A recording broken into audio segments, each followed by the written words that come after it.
শনিবার মধ্যরাতে রাজধানীর বারিধারার ডিপ্লোমেটিক এলাকায় দায়িত্বরত কনস্টেবল মনিরুল ইসলামকে গুলি করে হত্যা করে আরেক পুলিশ সদস্য কাউসার আলী।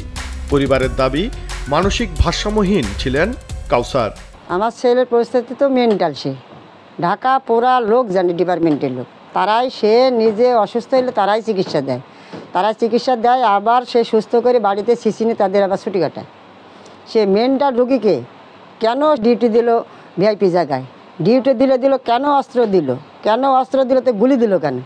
আমরা জানি, বাড়ির ফ্যামিলিরা জানে যে সে মেন্টাল রোগী, তাকে লাঠি দেয়। যদিও কাউসারের মানসিক ভারসাম্যহীনতার তথ্য জানত না ডিএমপি, ব্যক্তিগত কিছু বিষয়ে সে বিরক্ত ছিল বলে প্রাথমিক জিজ্ঞাসাবাদে এমন তথ্য দিয়েছে কাউসার।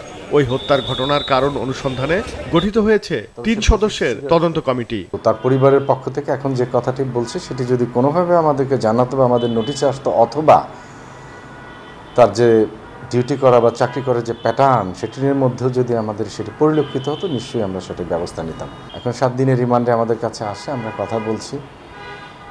তার ব্যক্তিগত কিছু সমস্যা আমাদের কাছে, কিছু তথ্য আমাদের কাছে আসছে। এদিকে বিভিন্ন স্পর্শকাতর কিংবা গুরুত্বপূর্ণ স্থানে পুলিশ সদস্যদের অস্ত্রসহ ডিউটি দেওয়ার আগে সংশ্লিষ্টদের আরও সতর্ক হওয়ার পরামর্শ সাবেক এই পুলিশ প্রধানের।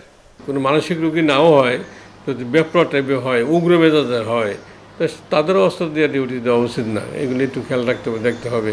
এবং সবচেয়ে কথা হলো, যারা ইমিডিয়েট সিনিয়র, মানে কনস্টেবল সিনিয়র, একজন হাবিলদার মেজর থাকে, সুবিধার ফোর্স থাকে, ওরা কিন্তু জানে কে কী ধরনের, কে কোন মানসিকতা, তার চালচলন কী। ওরা যদি উদ্বোধন কর্তৃপক্ষের কাছে রিপোর্ট করে, তখন কর্তৃপক্ষ কিন্তু ব্যবস্থা নিতে পারে। অভিযুক্ত পুলিশ সদস্য কাউসার আলী 2005 সালের 15ই ডিসেম্বর পুলিশে যোগ দেন।